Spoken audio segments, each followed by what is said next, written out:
ফোনপের মাধ্যমে 2 লাখ টাকার ডিজিটাল গোল্ড বিক্রি করি। সেফ গোল্ডের টাকা এখনও আসেনি। আজকে 11 তারিখ, যেটা স্ক্রিনশটে বারবার হচ্ছে। প্রথমে এই আইডিটা ওপেন করেছি, ওপেন করার পরে এখানে কথোপকথন হয়েছে। প্রথম তো টাইম নিয়ে 48 ঘন্টা, 48 ঘন্টায় না আসার পরে টাইম নিয়েছে 24 ঘন্টা, তারপরে টাইম নিয়েছে তো 10 তারিখ পর্যন্ত, তারপরে নিয়েছে 15 তারিখ পর্যন্ত।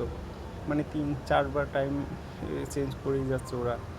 তারপর কী হয়েছে, টিকিট আইডি আমি এটা ওপেন করেছি, এটাতে কথোপকথন হয়েছে, যা যা চেয়েছে সব দিয়েছি।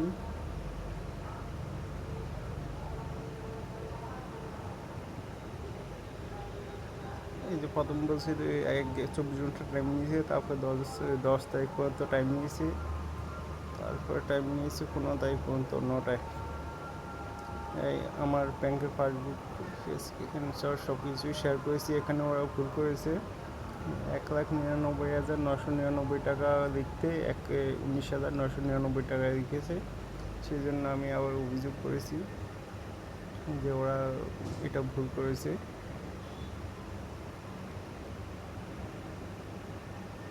আর এই মেসেজটা আজকে 11 তারিখে পাঠিয়েছি যে এই সম্পূর্ণ দায়িত্ব ওদের উপরে পড়বে, যেহেতু আমার অনেক বড় ক্ষতি হয়ে গেছে। আমার এই 2 লাখ টাকা খুব আর্জেন্ট ছিল, আমি একটা কাজের জন্য ব্যবহার করতে চেয়েছিলাম, কিন্তু সেখানে আমার আরও 10,000 টাকা লস হয়েছে।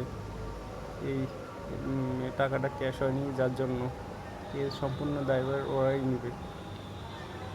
এই প্রথম টিকিট এটা পাঠানোর পর ওরা দ্বিতীয় টিকিট ওপেন করেছে, সেটা ওদের সাইড থেকে ওপেন করেছে। ওরাই প্রথম টিকিট 7 তারিখে প্রথম টিকিট করেছি, 9 তারিখে ওরা রেসপন্স করেছে দ্বিতীয় টিকিট ওপেন করে। দ্বিতীয় টিকিটে বসে এই যে টাকা ঠিকঠাক আছে, কিন্তু টাকাটা ক্যাশ হয়নি, শীঘ্রই হয়ে যাবে।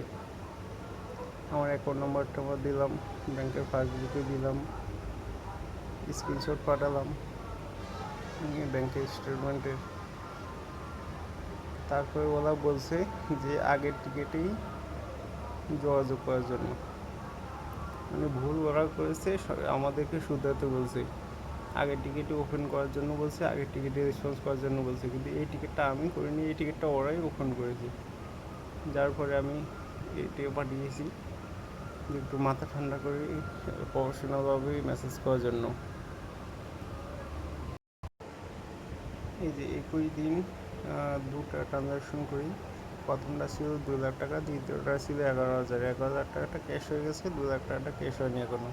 11,000 যে ক্রেডিট টু অ্যাক্সিস ব্যাঙ্ক, এই 11,000 এটা ক্যাশ হয়ে গেছে, আর 2 লাখ টাকাটা এখনও পেন্ডিং আছে। এখানে ইউটিআইডি জেনারেট হয়নি।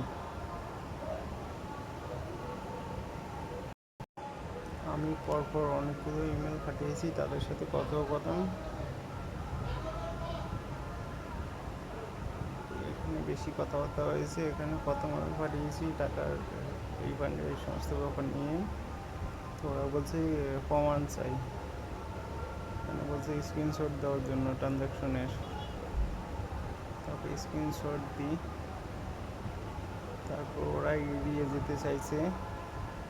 ওরা ছোটো একটা ট্রানজ্যাকশন দেখে বলছে 11,000 টাকা তো এসে গেছে। তারপর যখন আমি এই পুরো স্ক্রিনশট করে দিই, তারপরে ওরা স্বীকার করেছে যে হ্যাঁ, এই ইমেলটাই যে স্বীকার করেছে যে হ্যাঁ এই টাকাটা ফেসে আছে। তারপরে এখানে ইমেল করি আমি, এই ইমেলের মাধ্যমেও জানাই ওদেরকে ট্রানজ্যাকশন আইডি সব কিছু মেনশন করা আছে।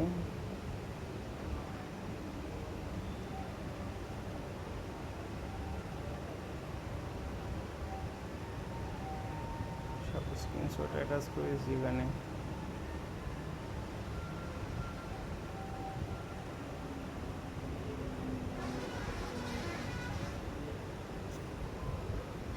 হ্যাঁ, সবশেষ আজকে যে ইমেলটা পাঠাই, এই ইমেলটা আজকে পাঠিয়েছি।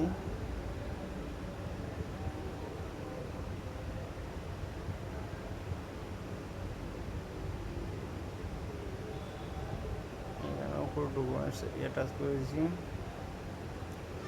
যেগুলো ফোন কি আমাকে ঠিকঠাক মতো জবাব দিচ্ছে না।